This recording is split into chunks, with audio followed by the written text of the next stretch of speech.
The Cardinals absolutely overpower South Carolina State in the season opener. You're locked on Louisville. Let's break it down.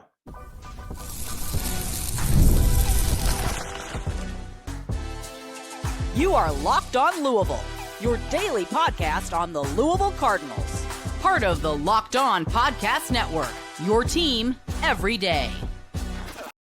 Card Nation, what's going on, everyone? Welcome into this Tuesday/recap edition of the Locked On Louisville podcast. I'm your host, Dalton Pence. This is my sixth year covering U of L, fourth year hosting this show. Thank you all so much for making us your first listen of the day. Don't forget to hit that subscribe button. Leave a comment in the YouTube section below. Those are great ways to help the show continue to grow. The Cardinals absolutely overpower / dominate / whatever verb you want to use. It was 104-45 when the final buzzer sounded at the KFC Yum Center late on Monday evening in the season opener. Pat Kelsey's team was firing on all cylinders, and it got started early on. The first half intensity was incredible. We'll break that down. We'll break down the balanced performance, what went right in the first half. We will identify the three stars of the game and also give some more flowers to other individual performances. So there's a lot to discuss. But first, this episode is brought to you by Game Time. Download the Game Time app, create an account. Use code LOCKEDONCollege for $20 off of your first purchase. Terms apply.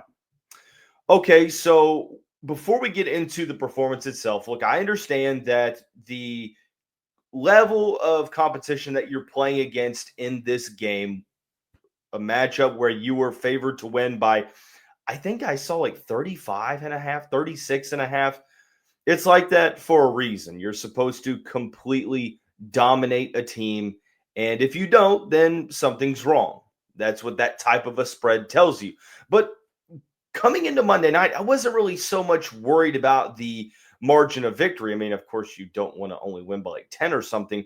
But I was more so focused on, well, how's this team going to look offensively? Do they look disjointed? Are they connected? Are they playing good defense? What is the hustle and effort looking like? And they sort of checked off all the boxes for a season opener. Like, I think you can acknowledge that this was a performance that in the grand scheme doesn't really tell you much about this team, but it sure beats the alternative. The alternative being maybe Louisville plays a lackluster game. They play with their food, so to speak, and the Bulldogs make this more uncomfortable than it should be. That was not the case on Monday night. So as far as what I'm taking away from this game, not really too much other than I saw what I needed to see. And I know that that's pretty vague, but we're going to break that down here over the next 25 minutes or so. I wanted to see the intensity on defense. I wanted to see the team play unselfish on offense and get good shots. I wanted to see them run in transition. I wanted to see them force turnovers and capitalize on those forced turnovers. And not to mention, I wanted to see some shots fall. Wanted to see Louisville get that feel-good type of victory because the Cardinals were having fun on Monday night. And somebody say, oh, well, you beat South Carolina State. What does it matter?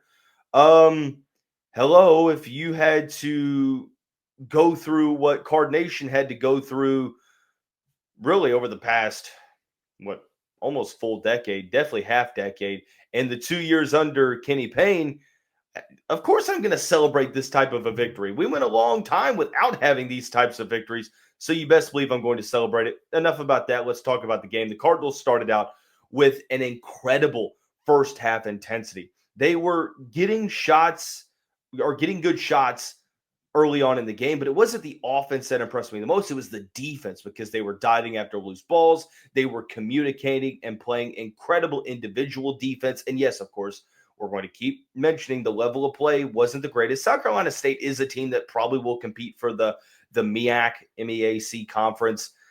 The winner of that conference likely will get a 16 or a 15 seed at best in the NCAA tournament. But anyway, it's more so how the team looked and how they played and the tendencies you saw from this team. They opened up the game on a 13-0 run.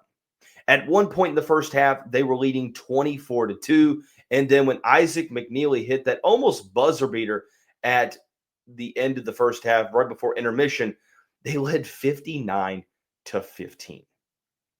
Second half, it's one of those performances to where you're winning by over 40 points. You take your foot off the gas a little bit. Mikel Brown Jr., Ryan Conwell, Isaac McNeely didn't play the majority of the second half. It was the guys on your bench: Kobe Rogers, Khani Roots, Evangelos Zougaris, Ali Khalifa to an extent. Sananda Frew had some extended run in the second half.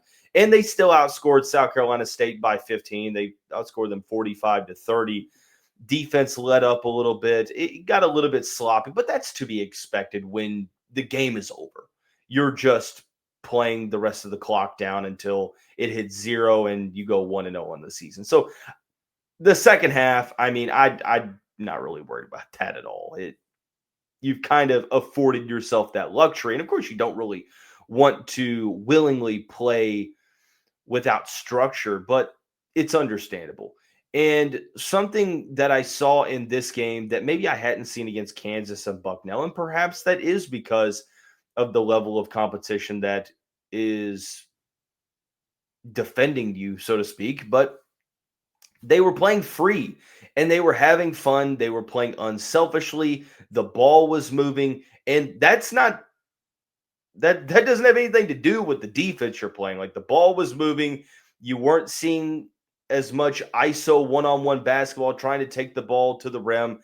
It was guys moving without the ball, getting into the open lanes, and finding guys for good shots. And even though they were playing free and having fun, they were still playing with structure and with discipline. You didn't see many bad looks in the first half. Overall, for this game, Louisville shot 53.2% from the field, 37.5% from three, making 12 of their 32 attempts, and they made 26 of the 33 free throws in this contest. Something else that I really like to see, maybe even though Louisville scored 104 points, probably could have scored more if they really wanted to. The thing that impressed me the most was the tenacity on defense, the communication. Guys were being extremely vocal. They were switching on screens, and you could just tell that there was a focus on the attention to detail on the defensive side of the basketball, or sorry, on the defensive end of the floor, I should clarify. And South Carolina State shot 22.8% from the field, 2 of 19 from three. That's 10.5%. They turned the ball over 25 times, and Louisville recorded 36 points off of those turnovers. So those were things that I like to see. Also, something that really threw me off guard, South Carolina State did have 45 points, but only 4 of those came from the starting 5.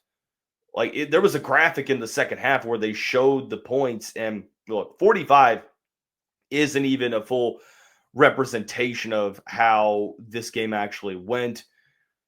This game was in the 20s for the Cardinals opponent up until the last, 2 TV segments of the game, under 8, and then South Carolina State got a good portion of their points, but Louisville forced them to take tough shots. They did a good job of clogging the lane. I liked Sananda Frew's individual defense here. Rebounding numbers, Louisville out-rebounded South Carolina State by 14. You like to see that. Everything, like, there wasn't one thing that I come away from this game thinking, yeah, man, I didn't really like that. It was exactly how it should have been. And there's something to say for that. Yeah, you're supposed to win by 36.5, and you won 104-45. Like, you were covering the spread at halftime. You were winning by 45 points at halftime. You doubled up on South Carolina State's points and almost doubled up on the spread. So, again, not really too much that you can take away from this game. Maybe cleaning up the turnovers, but first regular season game to be expected. And I would honestly point to the second half as to when the majority of those turnovers happened, where, again, you're playing with a huge lead and mistakes are going to happen because you take your foot off the gas a little bit. It happens. Something we're going to start doing this season for wins is giving out 3 stars of the game, sort of like hockey, and I'll explain it here in just a moment. Number one, the number one star, the player of the game, might surprise you a little bit. We'll tell you who that is when we come back. You're tuned into Locked On Louisville, covering your team every day.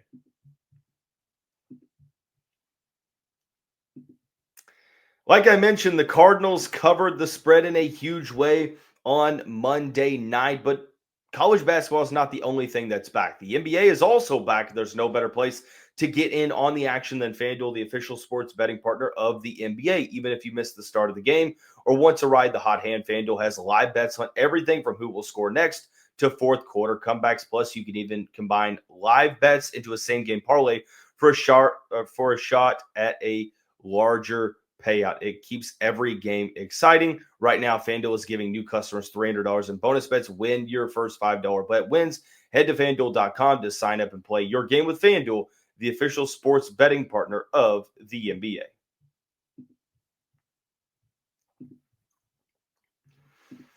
Coordination, thank you all so much for making us your first listen of the day. Just a reminder, the show is free and available on all streaming services, including YouTube and now TikTok.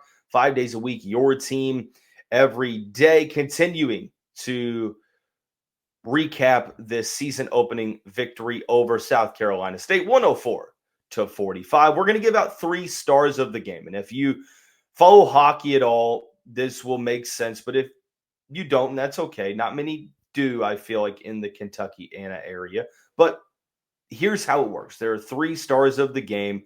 The first star that's given out is, quote unquote, the player of the game.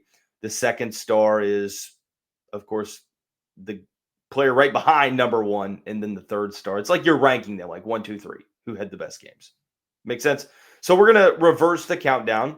3, 2, 1, unapologetically.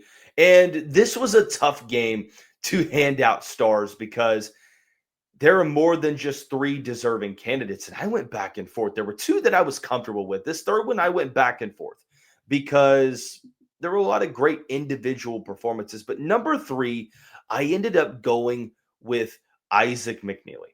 Isaac McNeely was second on the team with 17 points. He was 5 of 11 from three-point land.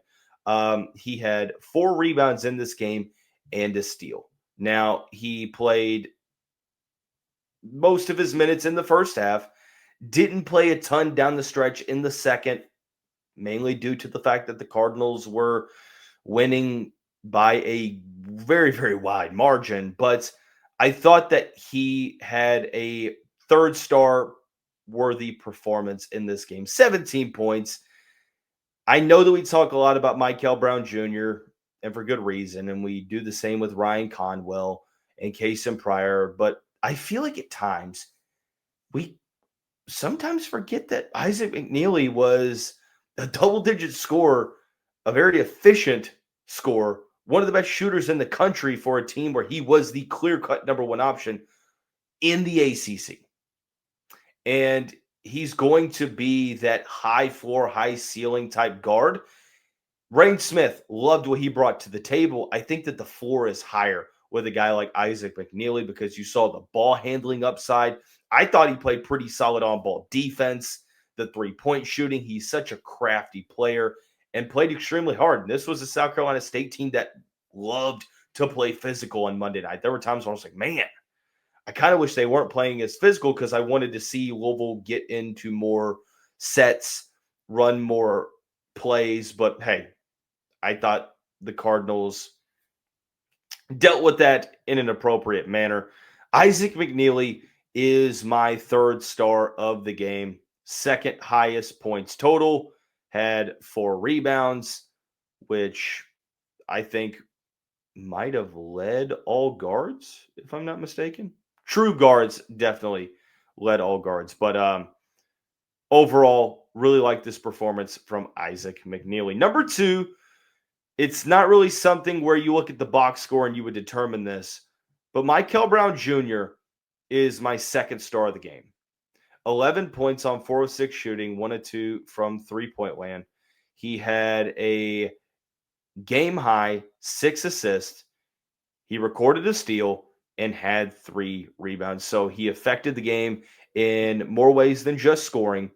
But again, a player that didn't play much down the stretch. Like Mikel might have played the least amount of minutes in the second half than any other player outside of maybe Adrian Woolley, because Woolley got hurt, and we will discuss that more next segment.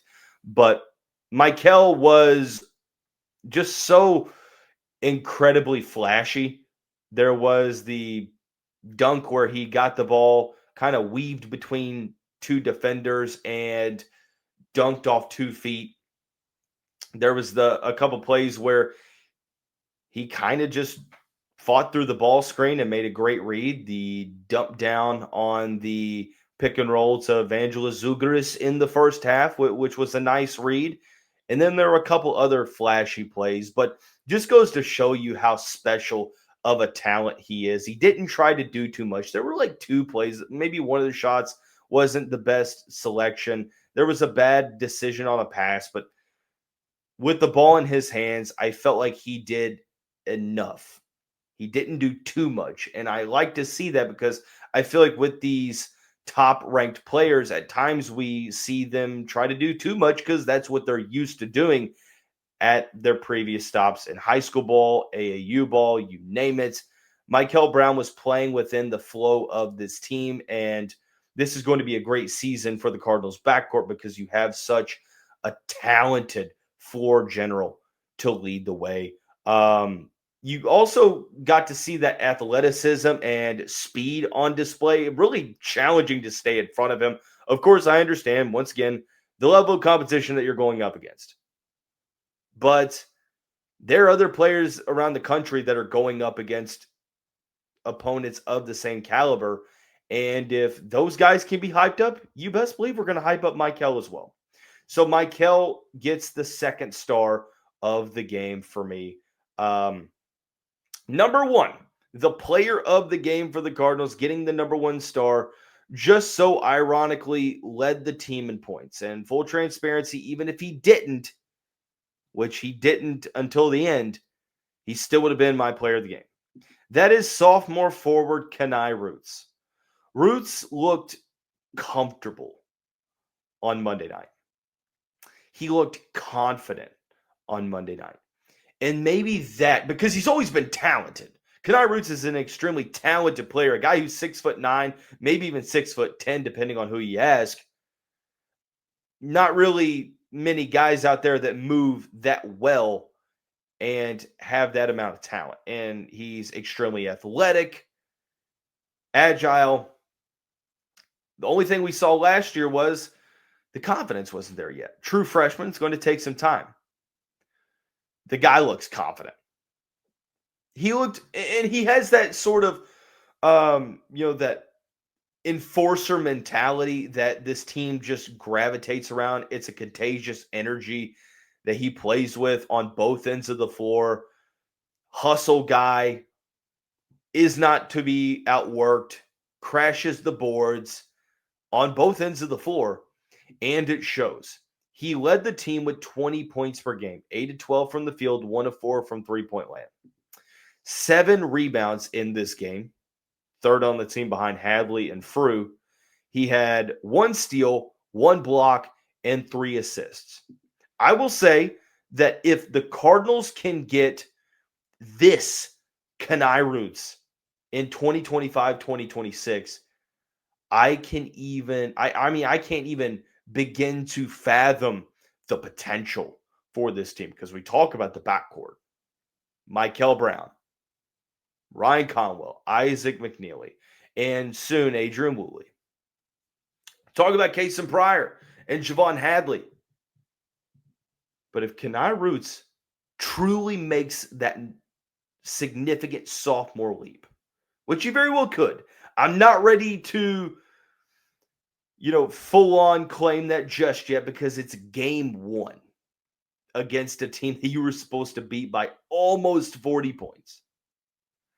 But if he starts to show that consistency to where he can be a guy that you rely upon to be a solid point of attack defender and also be a secondary or tertiary scoring option on the floor. Woo, man, I'm just telling you, it is going to be a sight to see. But man, I loved what I saw from K9 in this game. He just looked confident. He looked decisive. He played with conviction, took the ball to the rim. Even was the primary creator the last, 5-6 minutes of the game, and didn't think he did a bad job. He's just so athletic that when that shot comes around, he's going to be very, very good. So, third star, Isaac McNeely. Second star, Mikel Brown Jr. Number one star, player of the game, Khani Roots. We got one more segment to go. We'll highlight some other performances. There's one that just missed the cut that would have been sort of that 3B star. We also need to talk about Adrian Woolley and him leaving the game early due to injury. We'll do that when we come back on this Tuesday edition. You're tuned to the Locked On Louisville, covering your team every day.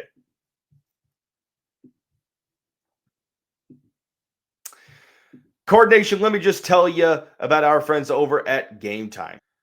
Whether it's Louisville basketball or Louisville football, you need to go to Game Time for all of your ticket needs. It's the app that gives the advantage back to the fans. It's the easiest way to score last-minute tickets at the best prices with no surprise fees. When you pull up the Game Time app like I do just a day before each game, in just a couple taps, you'll see all the amazing deals in an app that makes it super simple. You get to see the exact view from your seat without buying. It's faster, cheaper, and less stressful than any other way I've ever bought tickets. So take the guesswork out of buying college football and basketball tickets with Game Time. Download the Game Time app, create an account, use the code LOCKEDONCollege for $20 off of your first purchase. Terms apply. Again, that's the promo code LOCKEDONCOLLEGE for $20 off. Swipe, tap, ticket, go. Download Game Time today.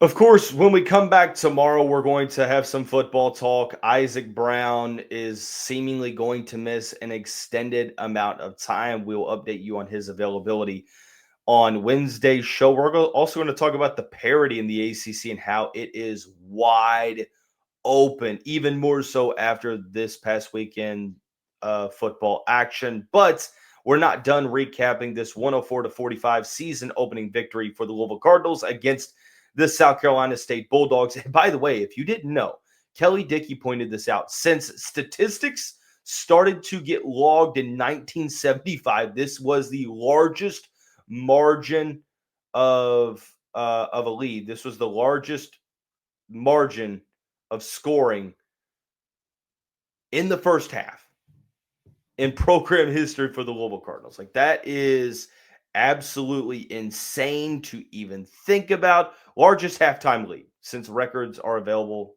beginning in 1975, according to Kelly Dickey.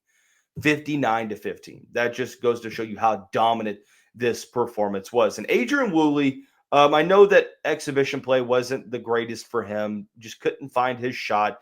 In this game, he finished with 5 points, one steal, 2 rebounds, 2 assists. 1 of 3 from the field. He had an and 1 in this game. He made 3 of his 3 free throws. He ended up exiting this game, according to Will McDermott of On3 Sports. Exited the game where he went back towards the locker room. Will's tweet says, "Have not seen him return to the bench. 11:23 to go here against South Carolina State." And then he follows up saying, "Woolley now back near the bench on the exercise bike." Now, understand, this game is being recorded this show is being recorded moments after the game ended. So I don't have the luxury of knowing in the post-game press conference what Pat Kelsey had to say about Adrian Woolley. Maybe it was just out of precaution that they kept him out. He's on the exercise bike. Hopefully it's nothing too serious. Haven't heard anything, so maybe that's a good sign. But you're hoping that it's nothing bad and it's not going to make him miss an extended amount of time, because you do need Adrian Woolley on this team.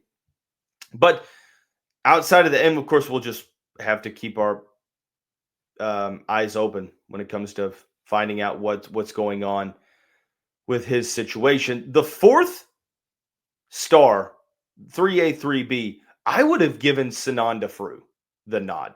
9 points, 8 rebounds, 2 blocks, 1 assist. Thought that he was extremely assertive, good on-ball defense in the post. And this is the Sananda Fru that everyone was expecting to see. And exactly why, after the Kansas game, after the Bucknell game and exhibition play, I said it wasn't great, but push the brakes. Step on the brakes. It's not the end of the world. It's going to take some time for him to adjust to D1 college basketball coming over from Germany. And I thought he played really well. Thought that his offensive presence was effective, and defensively didn't get out rebounded, and was also a pretty solid shot blocker. Turned the ball over 1 time is what it is. Sananda Fru was really good. Javon Hadley, 13 points, 9 rebounds, 2 assists, 1 steal. Vaughn, just the ultimate Mr. Consistency. It's not a flashy 13 points, 9 rebounds, but it's a necessary 13 points and 9 rebounds, of course. And he's a guy that, even though he's not going to jump off the screen, he gives you that high floor. And exactly why I was such a huge believer in this team preseason is when you bring a guy back of his caliber, you need guys like a Javon Hadley if you're going to win a good amount. 5 guys scored in double digits. The other one we haven't talked about to an extent was Ryan Conwell, 12 points, had 3 rebounds, 2 assists, played really good defense, only 2 of 3 from the field, but 7 of 8 from the free throw line. It's pretty clear since he's played for Louisville early on, you can't stay in front of him. Just so strong with his frame, 6'4", 215 pounds, even when he's not stretching the floor and hitting the 3-point shot. When he's taking it to the basket, you have to foul him because he's just so strong, and defenders have to compensate. So 5 guys scoring in double digits for the Cardinals. Ali Khalifa played 10 minutes, didn't have any points, actually only attempted 1 field goal, but had 2 rebounds, 1 assist. I think he's going to be a guy that's, when Kason Pryor comes back, you'll see him in sort of a specialist role. Made some good passes, though. Not all of them turned out to be assists, but made some good passes.